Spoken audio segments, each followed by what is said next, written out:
हुआ है इनका प्रोडक्ट जो है वो -20 का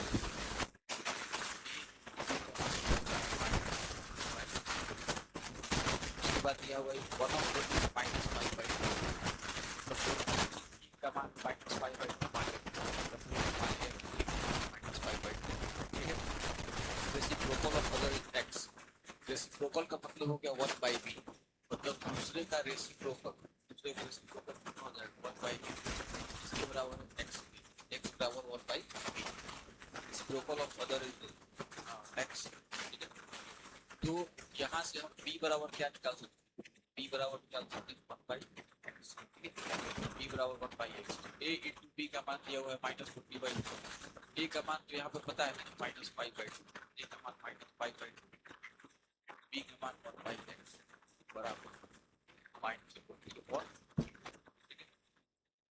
माइनस से माइनस चला गया 5 हो जाएगा 8 बार, यानी कि 8 का मतलब 16x बराबर 3, x बराबर हो गया 3/16, ठीक है।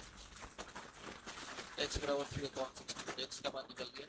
तो आपसे क्वेश्चन पूछा है इसका मान निकाल दीजिए 8x प्लस 8x प्लस 4 9/4 बराबर 8, x की जगह 3/16 8 हो जाएगा 2 बार, यानी हो गया 3/2 प्लस 9/4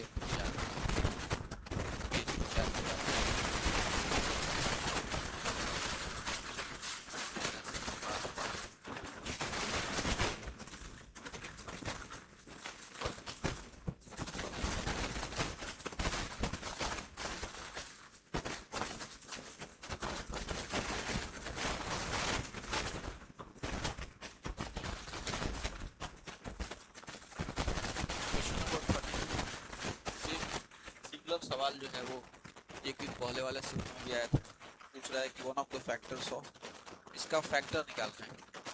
क्वेश्चन है 4x² प्लस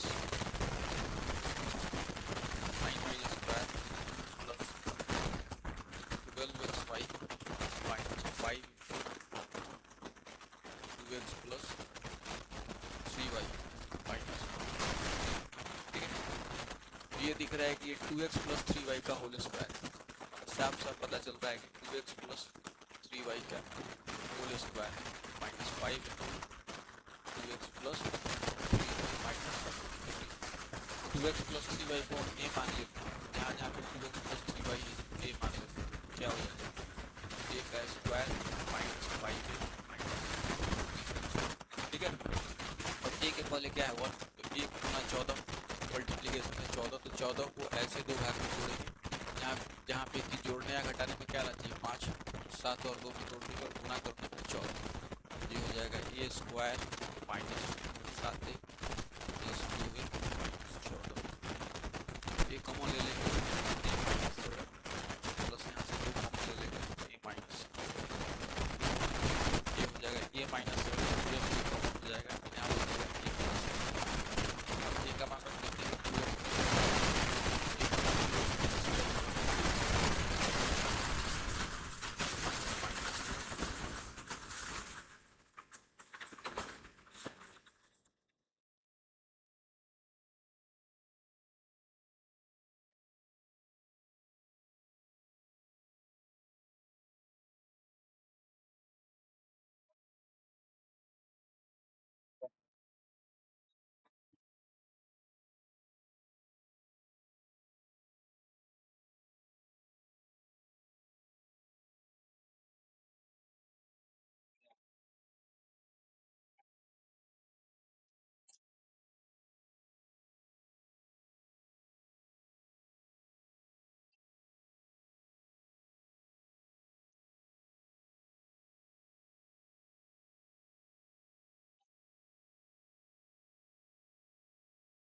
वो 34 एक सवाल कह रहा है कि इनमें से कौन सा कथन सत्य है, कौन सा स्टेटमेंट।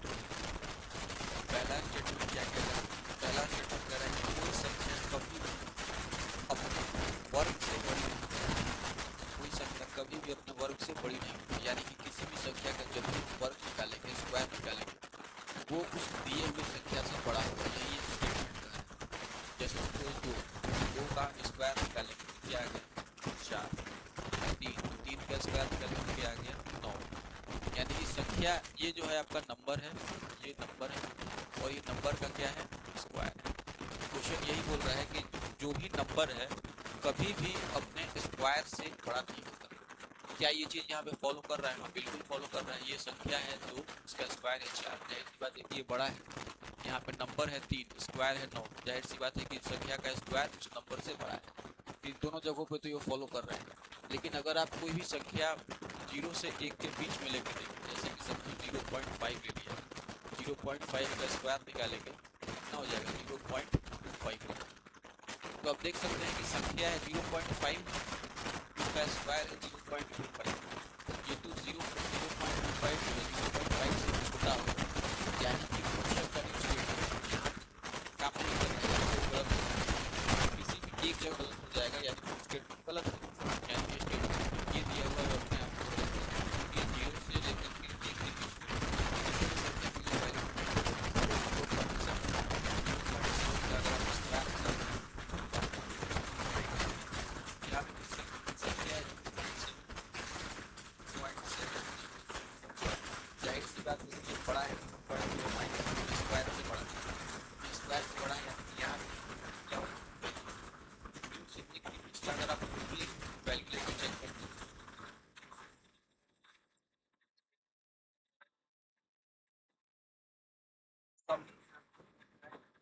अब बड़ी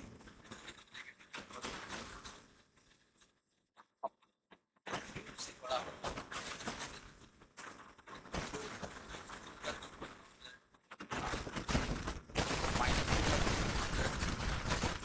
माइनस क्या है अपने आप इसका यूज करके माइनस का पता है कि माइनस वैल्यू बड़ा होता है, माइनस की वैल्यू बड़ा होता है जैसे कि माइनस और माइनस का बहुत बड़ा है, माइनस तो बड़ा है, माइनस 3 और माइनस बड़ा है, माइनस 3 बड़ा है कि माइनस भी यहाँ बड़ा है, यहाँ माइनस 10 बनता है, माइनस बड़ा है, माइनस का छोटा नेगेटिव में जुड़ा हो जाता है। इसी प्रकार से क्या रहेगा किसी भी नेगेटिव संख्या का क्यूब करेंगे तो हमेशा ही क्या होता है अपने मान से बड़ा होता है। जाहिर सी बात है माइनस होगा फिर क्या होगा माइनस साइन, यानी माइनस बड़ा है माइनस साइन यहाँ पे दोस्तों। लेकिन आप एक चीज देखिए माइनस के करके माइनस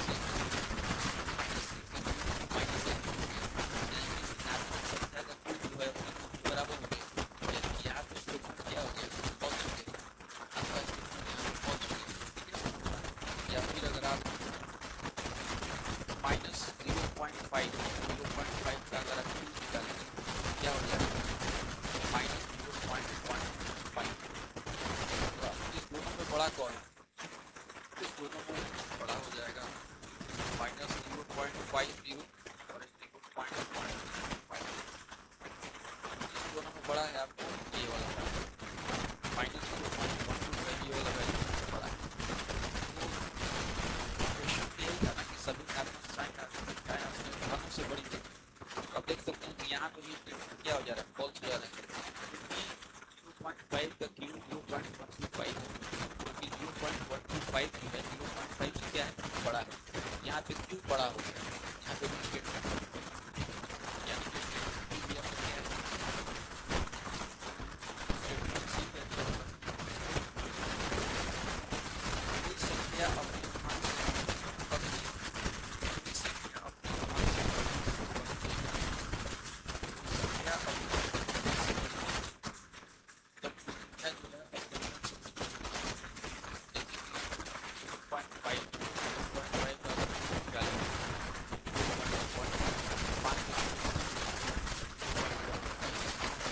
आप देख सकते हैं 0.5 0.1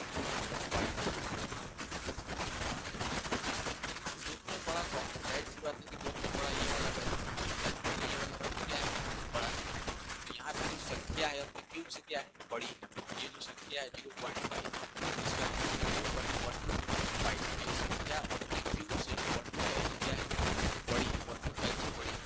इसका मतलब है कि ये स्टेटमेंट क्या हो गया गलत। क्वेश्चन का स्टेटमेंट गलत हो गया।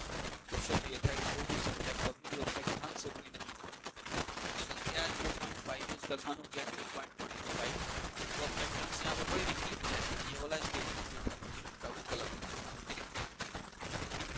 स्टेटमेंट डी आखिरी वाला स्टेटमेंट क्या है square root of the prime number की ऑर्डर रेशनल है। ये तो एक फैक्ट है मैथमेटिकल फैक्ट है कि किसी भी प्राइम नंबर का जो स्क्वायर रूट होता है वो रेशनल नंबर जैसे कि रूट 2 तो क्या है प्राइम नंबर है। इस प्राइम नंबर का स्क्वायर रूट 1.41 ऐसे ही चलते जाए ठीक है। 3 का स्क्वायर क्या होता है 3 का मतलब 1.7305 ऐसे होता है। कभी भी ये कंप्लीटली डिवाइड कभी भी इसका वैल्यू एग्जैक्ट नहीं यानी कि प्राइम नंबर है प्राइम नंबर का जो भी स्क्वायर रूट होगा वो हमेशा क्या होगा इरेशनल। प्राइम नंबर का स्क्वायर रूट क्या होगा यानी केवल स्टेटमेंट ही करेक्ट है ये मैं आपको करेक्ट बाकी सारा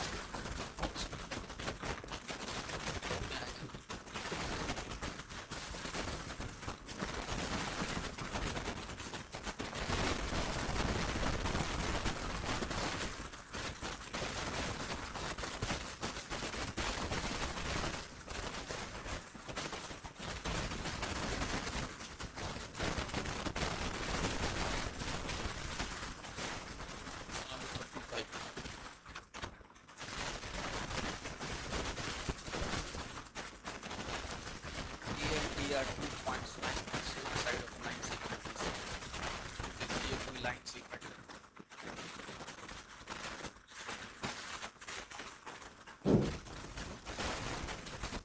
कोई लाइन सेगमेंट एक लाइन सेगमेंट कह रहा है कि A and D are 2 points lying on same side of line segment। Line segment के एक ही तरफ सेम साइड का मतलब एक ही तरफ कौन कौन सा पॉइंट ए और पॉइंट बी पॉइंट ए और पॉइंट डी इस लाइन सेगमेंट की एक ही तरफ सपोज अपने आप ऊपर बना लिया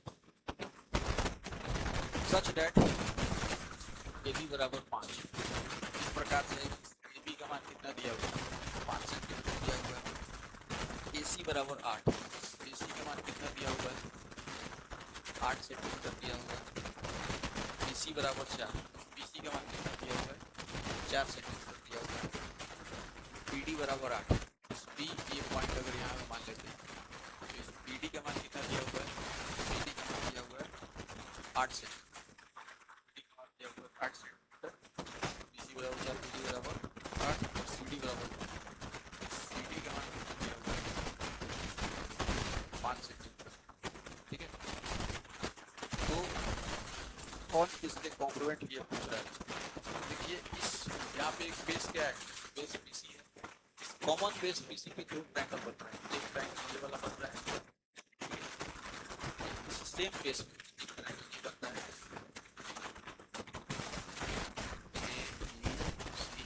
इसमें भी पीसी 4 है ये भी कितना है 5 है और ये कितना है 8 है। सेम बेस पीसी पे एक और ट्रायंगल बन रहा है यहाँ पे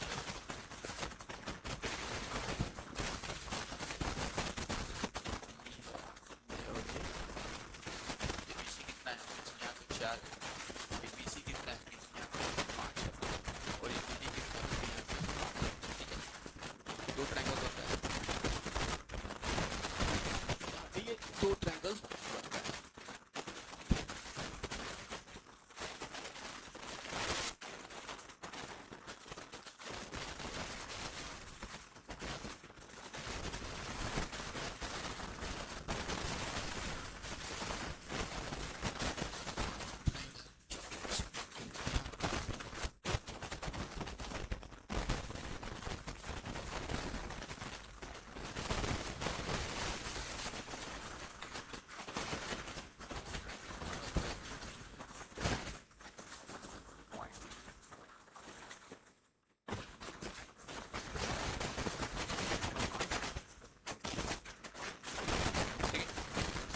तो कौन सा कॉन्ग्रुएंट होगा? तो आप देखिए कि इस ट्रायंगल का तीनों साइड क्या है? एक है 5, ये वाला 5 इसके बराबर है, ये वाला 4 जो है इसके बराबर है, और ये वाला 8 सेंटीमीटर इसके बराबर है। मतलब साइड साइड साइड दोनों ट्रायंगल का तीनों साइड आपस में क्या है? बराबर है, यानी कि दोनों ट्रायंगल आपस में कॉन्ग्रुएंट है। Yes yes yes properties, side side side properties. इस ट्रायंगल का तीनों साइड, इस ट्रायंगल का तीनों साइड आपस में क्या है? बराबर है, यानी कि दोनों ट्रायंगल आपस में क्या होगा? कॉन्ग्रुएंट। अब कैसे लिखेंगे? जैसे यहाँ पे ए बी में ये 5 सेंटीमीटर है, और ये 5 वाला किससे जुड़ा हुआ है? इस 4 वाले से जुड़ा हुआ है। A B A B A B ये 5 था, और ये वाला बी पॉइंट इस 4 वाले से जुड़ा हुआ है, और ये कहाँ पे खत्म हो रहा है? ए बी से। अब यहाँ पे 5 वाला पकड़ते हैं, 5 वाला है डी सी, और यहाँ पे ए बी इस 4 वाले से जुड़ा हुआ था, तब जाके बी सी बना था। तो डी सी इस 4 वाले से जुड़ा हुआ है इससे, यानी कि D C B, D C B, यानी कि ये दो ट्रायंगल हो गया, एक ट्रायंगल ए बी सी हो गया, एक ट्रायंगल डी सी बी हो गया। दोनों आपस में क्या है? Congruent. Triangle A B C और ट्रायंगल डी सी बी दोनों आपस में कॉन्ग्रुएंट इस प्रॉपर्टी से। एस एस एस प्रॉपर्टी, ठीक है। ऑप्शन नंबर 4 हो जाएगा आपका आंसर। पढ़ते हैं आगे।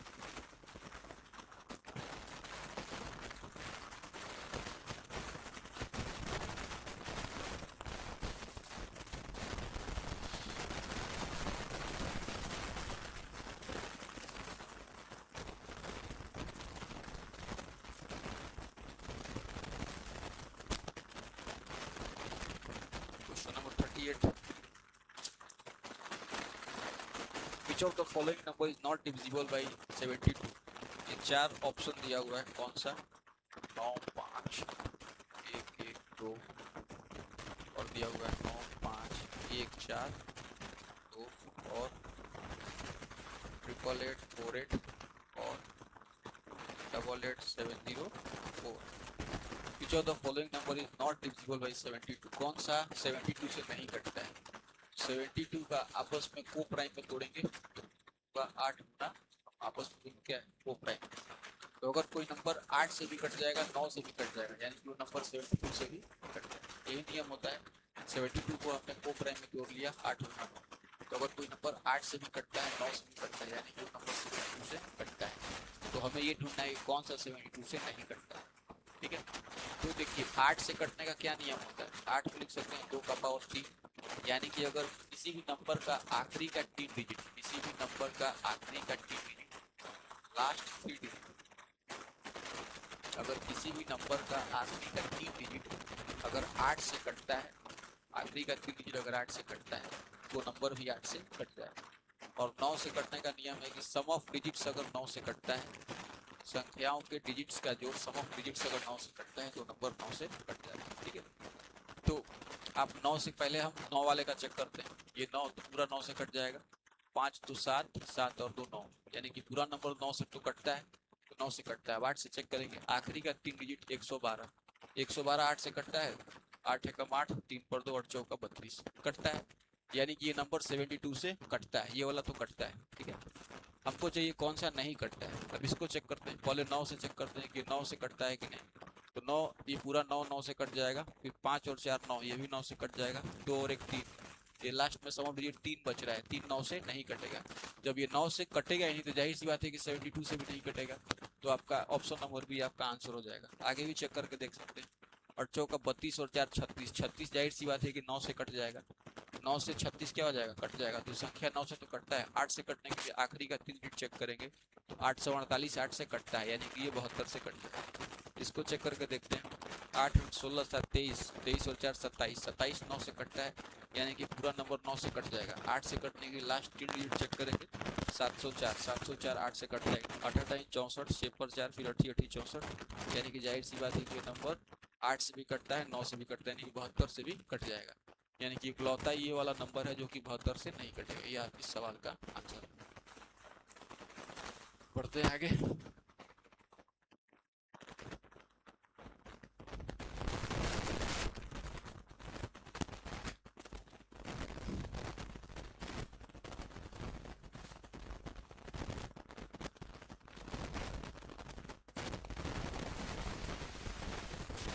क्वेश्चन नंबर 40,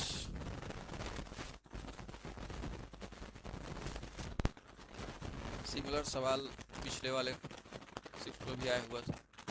ए प्लस बी बराबर 17/6 है। ए बी बराबर है 2। ए माइनस बी बराबर क्या होगा? पता है आपको फॉर्मूला, ए माइनस बी बराबर अंडर ए प्लस बी का whole square minus 4a B. ठीक है, ए प्लस बी है 17/6 का whole square minus 4 into A B का। ये कितना हो जाएगा? 17 का स्क्वायर 289/36 माइनस 8। 289 माइनस 36 अड़तीस 240 48 288 3 का 24 240 और 48 288/36 यानी कि 1/36 यानी कि 1/6। ठीक है, ठीक है ना? कैलकुलेशन में कोई दिक्कत तो नहीं है। ए प्लस बी बराबर 17/6 बी बराबर ए minus under A plus B का होल स्क्वायर माइनस 4a। ठीक है, ए प्लस बी बराबर 6 का whole square minus 4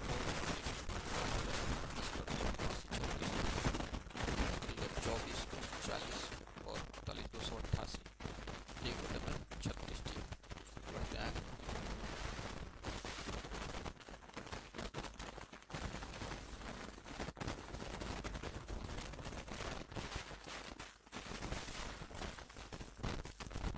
question number 42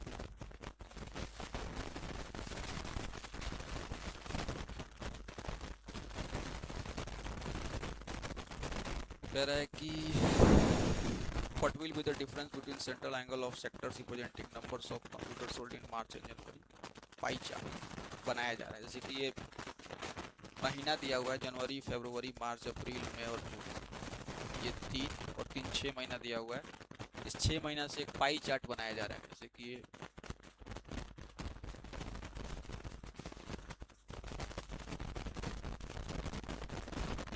कितना हो गया? 1 2 3 4 5। जैसे ये जनवरी हो गया, फरवरी हो गया, मार्च अप्रैल मई जून।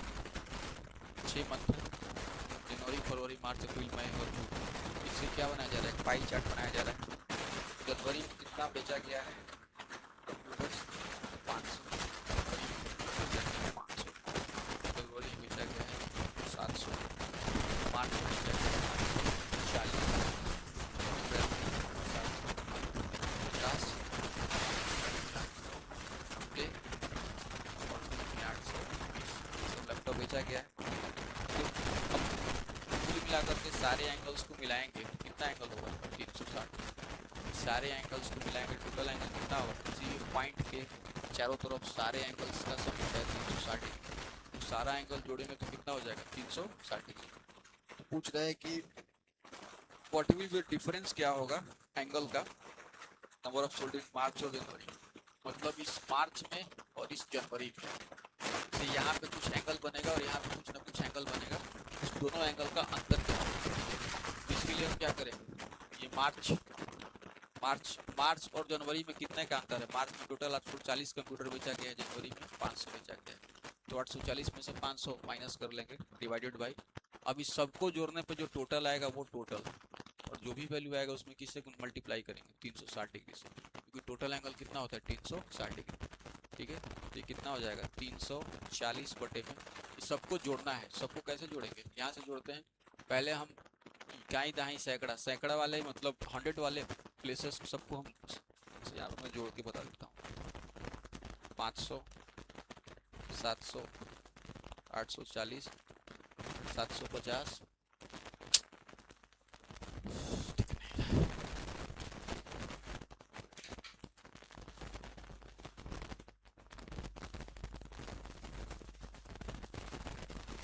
500 700 840 750 890 820 जोड़ना है। जोड़िए। 5 और 7 12 8 20 27 और 8 35 35 और 8 43, मतलब 4300 हो गया। इन सबको हम जोड़ दिए। उसके बाद इधर जोड़ते हैं।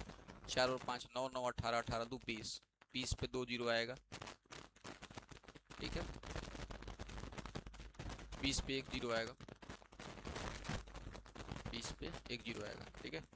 इधर तो कुछ जोड़ना ही नहीं है। कितना हो गया टोटल? 4500 हो गया, टोटल हो गया 4500। टोटल का मान यहाँ पे रख देंगे 4500 इंटू 360। एक और दो से ये 2 जीरो खत्म हो गया, 9 पचे 45, 9 चौका 36, यानी कितना हो जाएगा? 5 से काटेंगे, 5 छक्का 30, 5 8 40, यानी कि 6.8 इंटू 4, चौका 32 की 2 हासिल 3, 24 3 27, यानी 27.2 डिग्री, ठीक है। पढ़ते हैं आगे।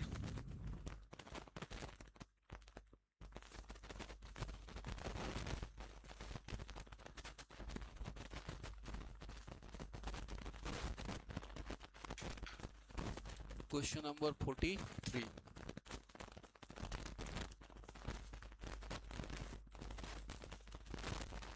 कह रहा है कि swimming pool is 20 metre length, 15 metre breadth, 4 metre depth है। Cost of plastering its floor and walls, ठीक है।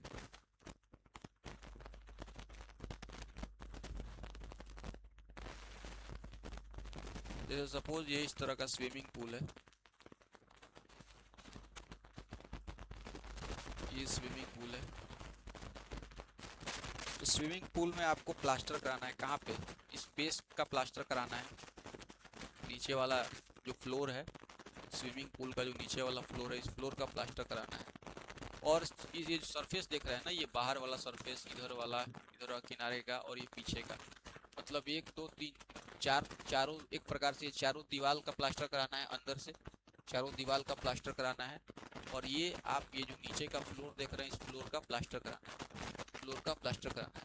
तो चारों दीवारों का जो क्षेत्रफल होता है उसका एक फॉर्मूला होता है, area of 4 walls. Area of 4 walls, चारों दीवारों का जो क्षेत्रफल होता है L + B × H। पहले इस चारों दीवारों का क्षेत्रफल निकाल लेंगे, निकालने के बाद ये नीचे वाले फ्लोर का क्षेत्रफल इसमें क्या कर देंगे? ऐड कर देंगे, ठीक है। तो निकालते हैं पहले। 2 इंटू लंबाई कितना है? लंबाई है 20, चौड़ाई है 15, 20 + 15। हाइट कितना है? हाइट का मतलब यहाँ पे डेप्थ से है। यहाँ पे ये जो हाइट होगा, ये तो दीवार का होता है, कमरे के दीवार का। तो कमरे के दीवार के लिए इस लंबाई को हाइट बोलेंगे। और स्विमिंग पूल के केस में ये जो लंबाई होगा क्या हो जाएगा? डेप्थ हो जाएगा। ये लंबाई हो जाएगा डेप्थ, यानी कि यहाँ पे डेप्थ कितना दिया हुआ है? 4। ये हो जाएगा 35, 4, 35 का 70, यानी कि ये जो चारों दीवार हो गया अंदर से, उसका एरिया हो गया 280। उसके बाद इस फ्लोर का एरिया कितना हो जाएगा? फ्लोर का एरिया हो जाएगा L × B। L कितना था? 20, B कितना था? 15, यानी कि 15 × 20, 300। यानी कि जो टोटल एरिया हो जाएगा, जिसमें जहाँ पे प्लास्टर करना है, उसका जो टोटल एरिया हो जाएगा, 280 प्लस 580। कॉस्ट दिया होगा किस रेट से?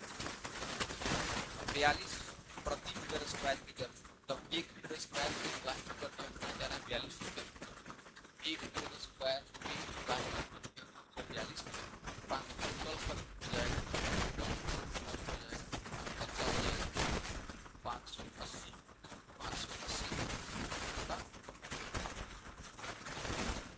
42। 42 का मतलब क्या होगा? कॉलेज कितना करोगे? 58 हो जाएगा। 20 कितना करोगे? 20 जगह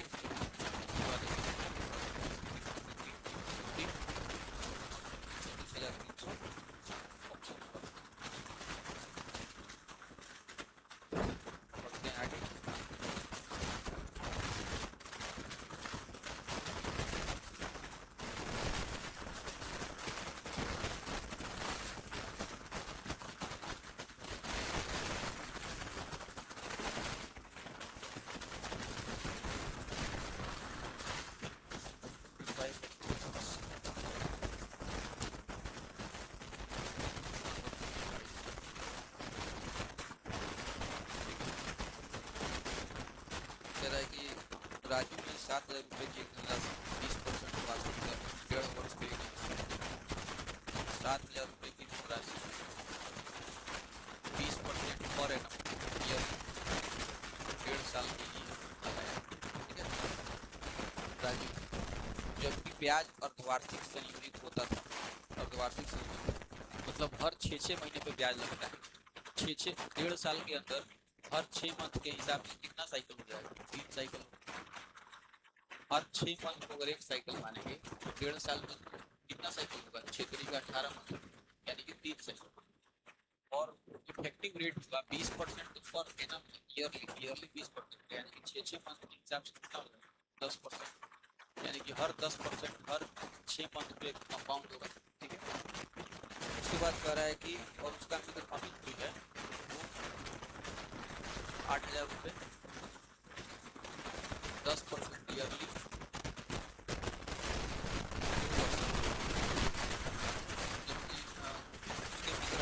8,000 की एक राशि 10%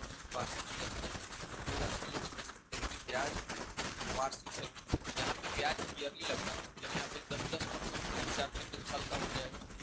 10% के हिसाब से 2 साल का ब्याज कितना हो जाएगा? 20%। इफेक्टिव रेट कितना हो जाएगा? 25%। कैसे निकालते हैं? x/y प्लस x/y हो जाएगा 10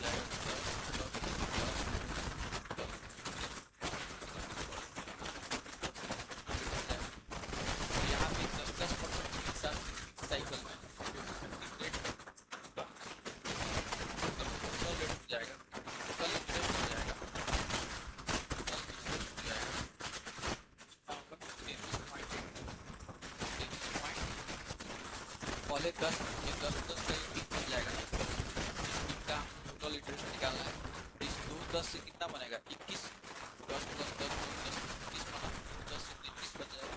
उसके बाद एक और 10 यहाँ बन जाएगा। फिर इस दोनों से इफेक्टिव निकालेंगे x + y + x/y effective plus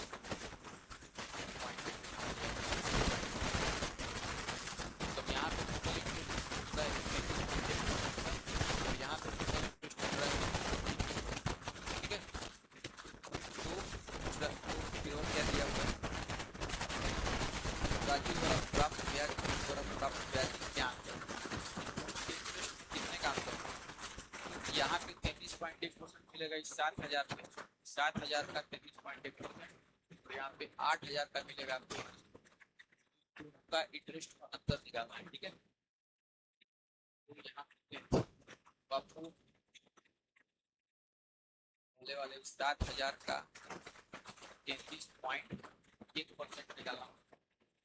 percent को हटाएंगे तो बर्थडे में जाएगा 100, प्लस पॉइंट को हटाएंगे तो 40 आ जाएगा, 3 कट जाएगा।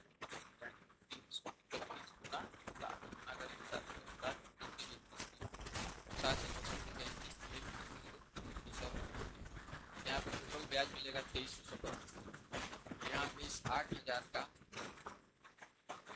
21%, 8,000 का 21% निकालना है। 8,000 चला जाएगा 21,169। इसमें कितने काम करते हैं? कितने काम करते हैं? ठीक है, 7 8 8 11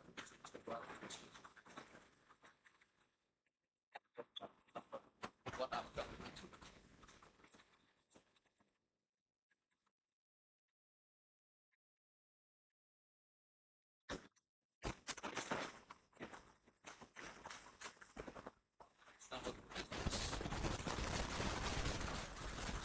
कह रहा है कि एक्स वाई हो गए क्रमशः के बीच के आधार वाले पिरामिड के फलकों यानी कि फेसेस, शीर्षों और किनारों की संख्या। ठीक है, जैसे पिरामिड है, ये ट्रायंगल हो गया। पिरामिड का बेस क्या है? ट्रायंगल। ठीक है, ट्रायंगुलर पिरामिड।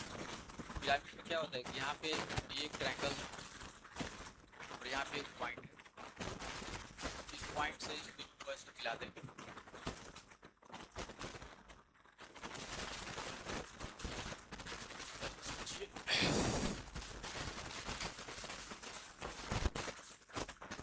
ये ट्रायंगल और ये मिड पॉइंट बीच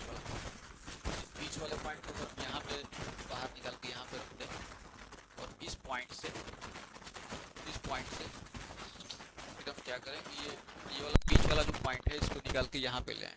फिर इस पॉइंट से हम इसको भी जोड़ दें, इस पॉइंट से इसको भी जोड़ दें, इस पॉइंट से इसको भी जोड़ दें। ये जो आपको आकृति बनेगी इसको बोलते हैं पिरामिड, ठीक है। तो ऐसे केस में ये जो पिरामिड बना, इसमें टोटल फेसेस कितना है, फेसेस का मतलब टोटल फेसेस को x बोला गया है, x बराबर टोटल फेसेस है। और ये होगा कितना, फेसेस का मतलब एक तो नीचे वाला ये बेस इसका फेस हो जाएगा, बेस फेस हो जाएगा, और 3 लेटरल फेस हो जाएगा, जैसे कि एक इधर से फेस होगा, एक इधर से फेस होगा और एक इधर से फेस होगा। मतलब एक बेस हो जाएगा और 3 लेटरल, टोटल फेसेस हो जाएगा 4। वर्टिसेस को y बोला गया है, वर्टिसेस बोला गया है y। तो ये टोटल वर्टिसेस कितना है, तो एक वर्टिसेस शीर्षीय हो जाएगा, एक ये हो जाएगा, 2 3, और एक ऊपर वाला ये जो पॉइंट है ये हो जाएगा 1 2 3, और एक यहाँ वाला पॉइंट हो जाएगा, टोटल 4। टोटल वर्टिसेस हो जाएगा 4। उसके बाद एजेस, एजेस को z बोला गया है, टोटल नंबर ऑफ एजेस को क्या बोला गया है, z बोला गया है, ठीक है। एजेस मतलब किनारे, तो एक किनारा ये और एक 2 और एक 3, 3 किनारा तो नीचे हो जाएगा। उसके बाद एक किनारा यहाँ से बनेगा 4 5 और एक 6, टोटल किनारा हो जाएगा 6। अब क्वेश्चन में दिया हुआ है कि कौन सा कंडीशन सही है, तो एक्स वाई जेड का आपको मान पता चल गया, ठीक है। अब इसको चारों ऑप्शन में रख के चेक करेंगे कौन सा ऑप्शन सही करता है। ऑप्शन नंबर 1 को लेते हैं, 2x plus 3y minus 2z बराबर, यानी कि एक्स वाई और जेड का मान रखने पे अगर 8 आ जाएगा तो आपका ये वाला ऑप्शन क्या हो जाएगा, सही हो जाएगा। तो x का मान है 4, तो 2 गुना 4 प्लस y का मान है भी 4, 3 गुना 4 माइनस 2 गुना z का मान है 6, ठीक है।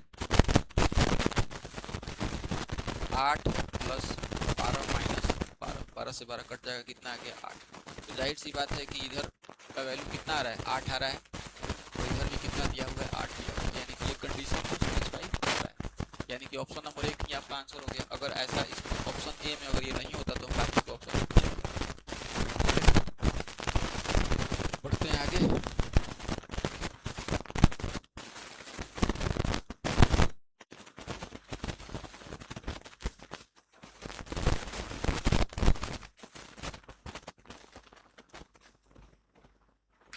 क्वेश्चन नंबर 48,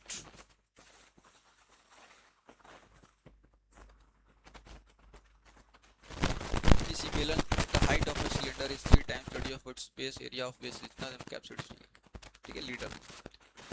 जैसे ये सिलेंडर है,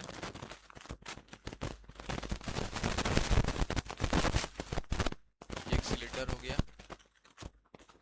और ये सिलेंडर का रेडियस हो गया r, और सिलेंडर का ये हाइट है h। क्वेश्चन में क्या दिया हुआ है कि height of cylinder is 3 times radius of its base, मतलब बेस का जो भी रेडियस है, बेस का रेडियस सपोज r है, इसका हाइट जो है इस रेडियस का कितना है, 3 टाइम्स।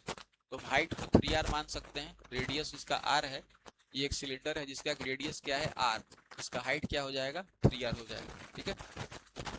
उसके बाद एरिया ऑफ इट्स बेस, इसके बेस का एरिया कितना दिया हुआ है, नीचे वाला ये बेस क्या है, सर्कुलर बेस होगा, तो इस सर्कुलर बेस का एरिया दिया हुआ है 616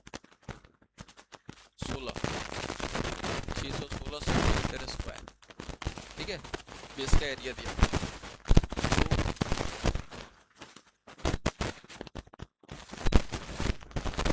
तो यहाँ से आप क्या निकाल लेंगे, एरिया क्या होगा, इस नीचे सर्कुलर है, सर्कल का एरिया हो जाएगा पाई आर स्क्वायर बराबर 616, तो आर स्क्वायर बराबर हो जाएगा 616 अपॉन पाई, पाई का मान रख देंगे 22/7, 11 से 2 बार में 11 5 55, 11 6 66, 2 से जाएगा 28 बार, यानी कि 7 गुना 7 गुना 4, आर स्क्वायर का मान इतना हो जाएगा, तो आर का मान इस 2 साथ में से एक साथ ले लेंगे, 4 का वर्गमूल 2 ले लेंगे, यानी कि रेडियस कितना हो गया 14, इसका रेडियस हो जाएगा 14 और इसका हाइट हो जाएगा 14 तिया 42, ठीक है।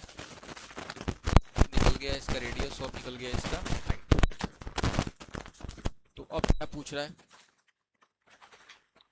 पूछ रहा है कि इसका वॉल्यूम क्या होगा, कैपेसिटी क्या होगा, वॉल्यूम होता है पाई आर स्क्वायर एच, तो पाई का मान हो जाएगा 22/7 आर स्क्वायर, यानी कि 14 गुने 14, एच यानी कि 40। ये तो आपका वॉल्यूम सेंटीमीटर क्यूब में निकल के आएगा, ये वॉल्यूम निकल करके आएगा इसमें सेंटीमीटर क्यूब, लेकिन आपको लीटर में निकालना है, लीटर में निकालना है। तो आपको पता है कि 1 मीटर क्यूब बराबर कितना होता है, 1000 लीटर। 1 मीटर क्यूब कहें, या फिर हम कह सकते हैं 1 गुना 10⁻⁻2 सेंटीमीटर का होल क्यूब, यानी 10⁻⁻6 सेंटीमीटर क्यूब बराबर 1000 लीटर, यानी कि 1 सेंटीमीटर क्यूब बराबर हो जाएगा 1000 गुना 10⁻6 लीटर। ये आप सीधा ऐसे याद रखिए कि 1 मीटर क्यूब का मान कितना होता है, 1000 लीटर होता है। ठीक है, ये हो जाएगा 7 से जाएगा 2 बार, 22 दूनी का 44 गुना 14 गुना 42। इसको मीटर क्यूब में कन्वर्ट करना है तो सेंटी को हटाएंगे तो क्या लिखना पड़ेगा, 10⁻²। सेंटी का मतलब होता है 10⁻², और मीटर अपने जगह पे इसका होल क्यूब लगा देंगे। ठीक है, ये हो जाएगा 44 गुना 14 गुना 42 गुना 10⁻6 मीटर क्यूब। इतना मीटर क्यूब आ गया।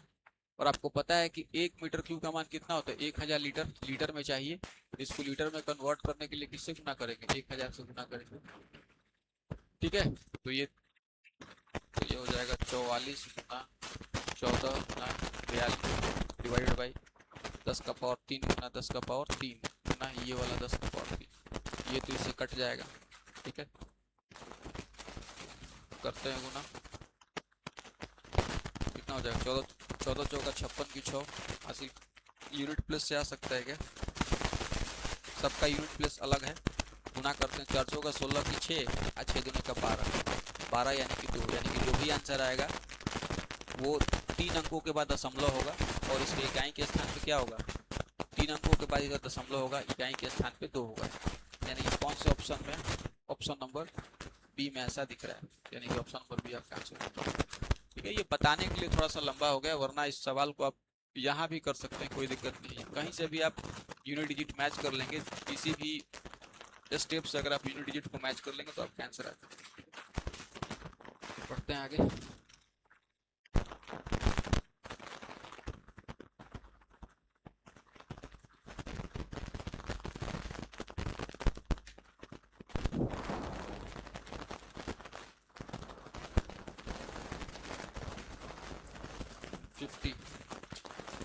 क्वेश्चन 50 एक थ्योरेटिकल क्वेश्चन है, कह रहा है कि घड़ियां किस संख्या प्रणाली पे आधारित है।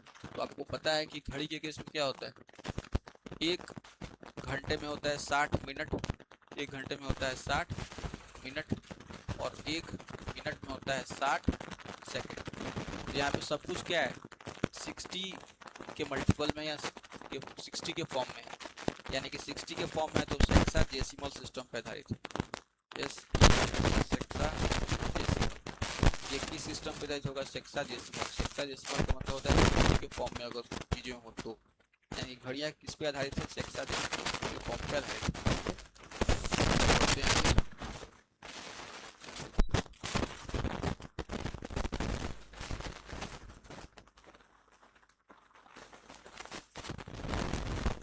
51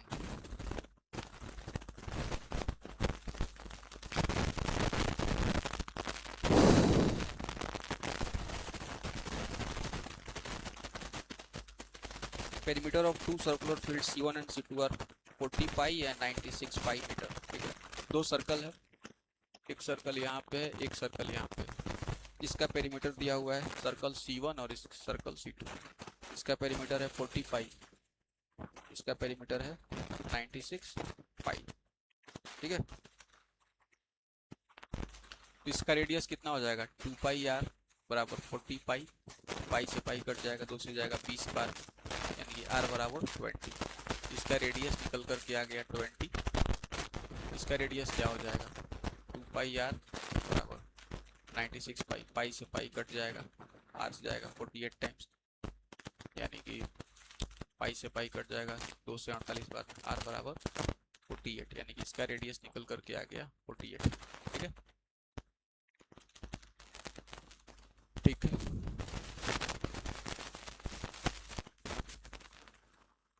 और by radius of third circle, ये तीसरा सर्कल है, तीसरा सर्कल का रेडियस क्या होगा, उस area is equal to sum of area, इस दोनों के एरिया के बराबर की। इस तीसरा सर्कल ये C3 है, C3 का जो एरिया है इस दोनों सर्कल के एरिया के जोड़ के बराबर है। यानी कि C3 का एरिया अगर इसका रेडियस r है तो इसका एरिया कितना हो जाएगा, पाई आर स्क्वायर बराबर, इसके एरिया को जोड़ेंगे तो pi into R square plus इसके एरिया को जोड़ेंगे तो पाई इंटू आर स्क्वायर। तो पाई तो तीनों में से कैंसिल आउट हो जाएगा, तो आर स्क्वायर बराबर है, ये 20 का स्क्वायर था 400, 48 का स्क्वायर 16 7 2304, यानी कितना हो जाएगा 23 4 2704 are square.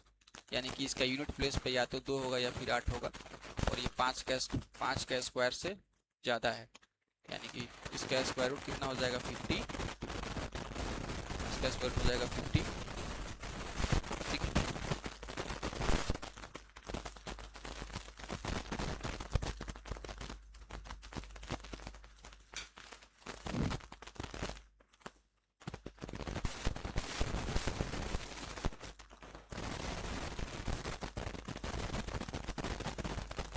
52 which of the following measurements can be sides of A triangle.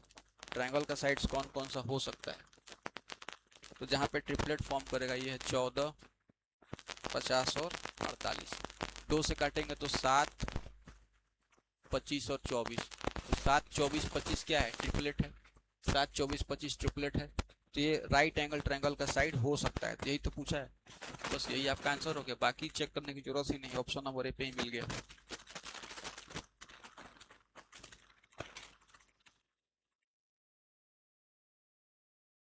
Question number 53,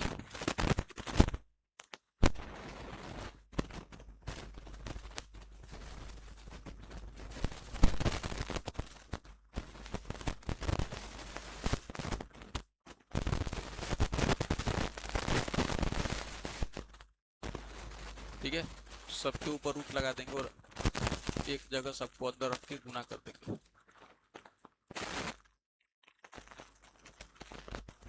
ठीक है, 2 से जाएगा 16 बार में, 2 से जाएगा 25 बार, ठीक है, और ये 3 से काट 3 चौका 12 3 चौका 12 3 एकम 3 इसको 3 से काट 3 एकम 3 2 पड़ 3 छक्का 2 पड़ 3 वाटी 24 3 एकम 3, यानी कि क्या मिला आपको मिला 1681 गुना 25 गुना 16 गुना 441। 1681 किसका वर्गमूल है, 41 का, 1681 41 का, 25 का स्क्वायर रूट क्या होगा 5, 16 का स्क्वायर रूट क्या होगा 4, 441 का स्क्वायर रूट क्या होगा 21, गुना करते हैं ये हो जाएगा 205 बटे में 84, ठीक है। बढ़ते हैं आगे,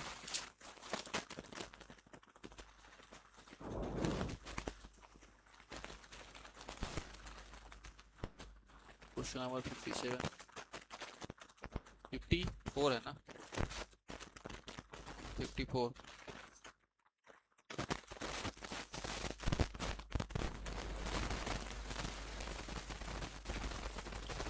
renew losses 15% by selling an article इतना, gains 12 से article B for इतना, both articles इतना और percentage gain।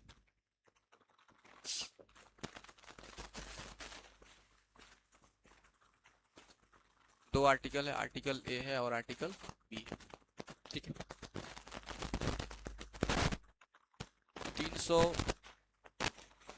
382.5 रुपए में एक आर्टिकल को बेचती है, इसको लॉस होता है कितने का, 15% का लॉस होता है,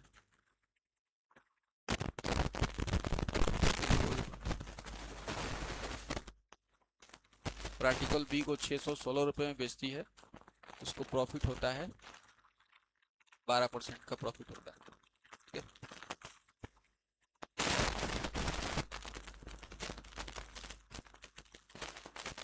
तो दोनों आर्टिकल्स का आपको सीपी पता होना चाहिए, ठीक है, तब जाके हम कंपेयर कर सकते हैं। तो 382.5 रुपए में बेचने पे 15% का लॉस होता है, यानी कि अगर सीपी 100% होगा, अपने आप में सीपी अगर 100% है तो 15% लॉस पे बेचेंगे तो कितना पे जाएगा, 85% पे बेचा जाएगा, सेलिंग प्राइस 85% होगा, और इसी 85% का मान दिया हुआ है कितना 382.5।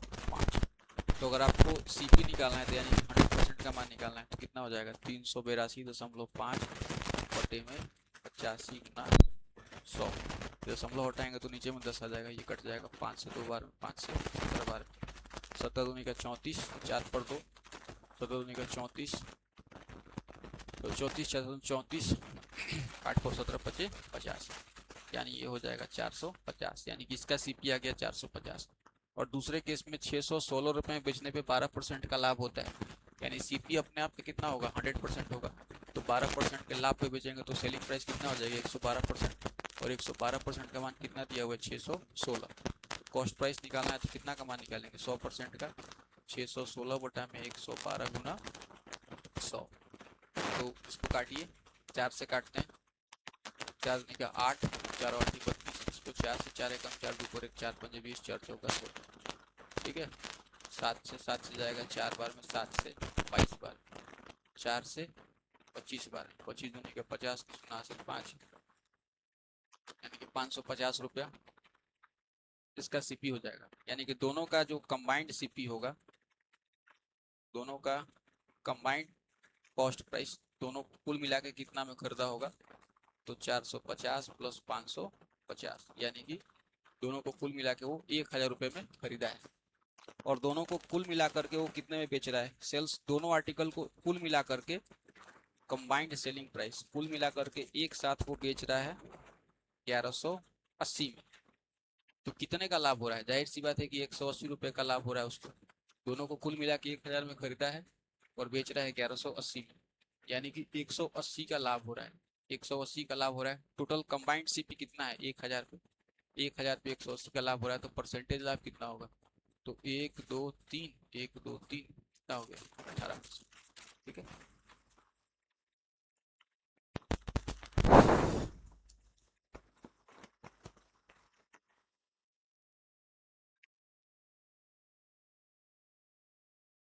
ठीक है दोस्तों, आगे बढ़ते हैं।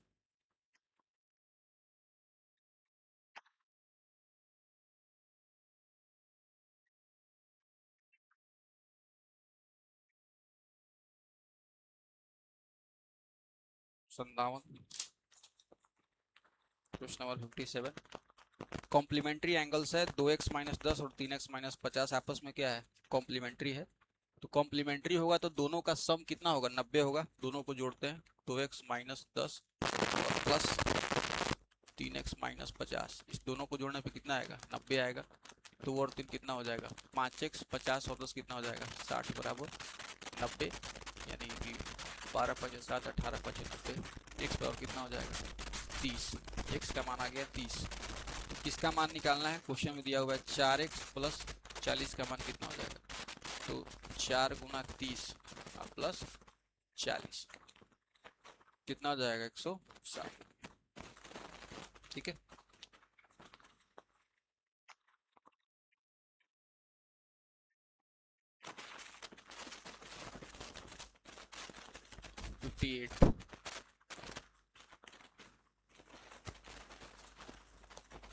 Question number 58।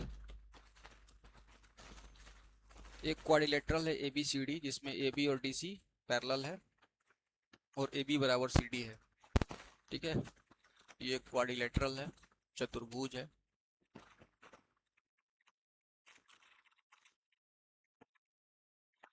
चतुर्भुज है इस तरीके से, A B C और D। क्वेश्चन में दिया हुआ है कि ये जो AB है CD के क्या है पैरेलल है। उसके बाद दिया हुआ है कि एंगल भी कितना है 70 डिग्री है, और दिया हुआ है कि AB और CD के बराबर है। तो जहां कहीं पर भी ऐसा कंडीशन है कि कोई एक चतुर्भुज है क्वाड्रिलेटरल है, इसमें आमने सामने की दो भुजाएं पैरेलल और बराबर हो, आमने सामने की दो भुजाएं पैरेलल और बराबर हो, तो ऐसा तभी संभव है कि वो चतुर्भुज कौन सा चतुर्भुज होगा, पैरेललोग्राम, समानांतर चतुर्भुज। ये तभी संभव है जब चतुर्भुज होगा समानांतर चतुर्भुज। तो अगर ये चतुर्भुज समानांतर चतुर्भुज हो गया, पैरेललोग्राम हो गया, इसमें आमने सामने की जो दोनों भुजाएं हैं वो पैरेलल बराबर होगी, यानी कि ये दोनों भुजा भी क्या होगा आपस में बराबर होगा और पैरेलल होगा। तो एंगल ए का मान क्या होगा, तो आपको पता है कि ये वाला साइड क्या है, दोनों पैरेलल है। ये आप ऐसे समझिए कि दो लाइंस पैरेलल है और ये तीसरी लाइन ऐसे कट कर रही है, तो इस एंगल को जोड़ेंगे तो कितना आएगा 180 डिग्री आएगा। तो अगर ये लाइन और ये लाइन दोनों पैरेलल है और ये लाइन आपस में काट रही है, इस एंगल का जोड़ क्या होगा, 180 होगा। 70 हो जाएगा 110। सिमिलरली ये लाइन और ये लाइन आपस में क्या है, पैरेलल है, और ये लाइन इसको काट रही है, तो इसको और इसको जोड़ने पे कितना आना चाहिए, 180, यानी कि 110 में कितना जोड़ेंगे तो 180। उसी प्रकार से ये भी, ये लाइन और ये लाइन क्या है, पैरेलल है, ये लाइन अगर काट रही है तो इस दोनों का जोड़ आएगा 180, ये कितना हो जाएगा, 110 हो जाएगा। या आमने सामने का जो एंगल होगा इसमें बराबर होता भी है, आपको ऐसे भी पता होना चाहिए। तो एंगल ए का मान कितना है, एंगल ए का मान है 110, और एंगल सी का मान कितना हो जाएगा, ये भी हो जाएगा 110। ऑप्शन नंबर सी आपका आंसर।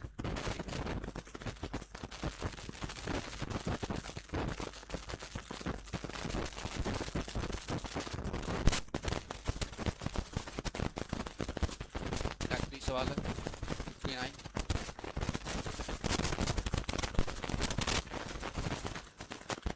ठीक है, कह रहा है कि तो following observations have been written in ascending order. Already इसको असेंडिंग ऑर्डर में लिखा गया, बढ़ते क्रम में, छोटे से बड़े की तरफ, यानी कि नंबर्स कौन कौन सा है, 28, 31,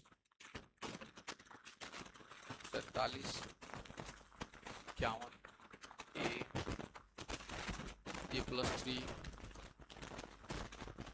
71, 74, 78 और 90। ठीक है, 78 और 90।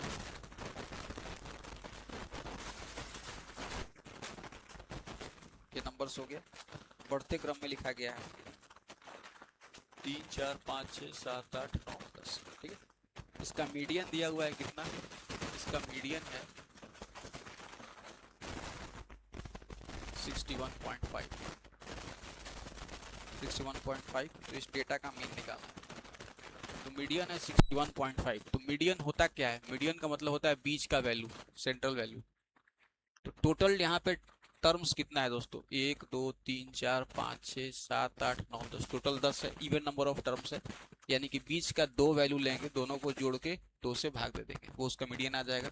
यानी कि यहाँ पे आपको लेना पड़ेगा क्या, पांचवा और छठा, 3, 4, यानी कि पांचवा और छठा, ये 2 टर्म्स के कौन से टर्म हो गए, बीच के टर्म हो गए। इसका जो मीडियन होगा, इस दोनों को जोड़ेंगे, a प्लस 3, और जोड़ने के बाद किससे डिवाइड कर देंगे, 2 से डिवाइड कर देंगे, यानी कि हो गया 2a प्लस 3/2, यानी a प्लस 1.5, ये इसका मीडियन हो गया, a प्लस 1.5। और मीडियन का मान ऑलरेडी 61.5 दिया हुआ है, दोनों को आपस में बराबर कर देंगे, a प्लस 1.5 बराबर है 61.5, यानी कि a बराबर हो जाएगा 60, यानी कि a का मान हो गया 60। ये दोनों टर्म्स निकल जाएगा, यहाँ वाला टर्म्स कितना होगा 60, और यहाँ वाला टर्म्स कितना होगा 63, दोनों टर्म्स आ गए। अब क्वेश्चन ने पूछा है कि इस पूरे डेटा का मीन चाहिए, तो मीन का मतलब एवरेज। एवरेज के लिए क्या करना होगा, इस 10 को जोड़ेंगे, जोड़ने के बाद 10 से डिवाइड कर देंगे, तो इसका मीन निकालना है। तो मीन बराबर होता है टोटल, यानी कि जोड़ने के बाद, उसके बाद number of terms, number of observations या नंबर ऑफ टर्म्स जो भी है, उससे डिवाइड करना पड़ेगा। तो इसका सम कितना होगा, पहले इसको जोड़ते हैं, 2, 3, 5, 4, 9, 5, 14, 14, 26, 20, 6, 26, 26 और 7, 33, 33 और 7, 40, 7, 47, और 9, 9, 7, 16, 56, यानी कि 560 प्लस। अब इसको जोड़ते हैं, 8, 1, 9, 9, 7, 16, 16, 1, 17, 17, 3, 20, 20, 1, 21, 21, 4, 25, 25 और 8, 33। ठीक है, divide by total number of terms कितना है, तो 1, 2, 3, 4, 5, 6, 7, 8, 9, 10। ठीक है, कितना हो जाएगा 593/10, यानी कि हो जाएगा 59.3। ठीक है, आई होप कि आपको ये समझ में आ गया दोस्तों। Thank you friends.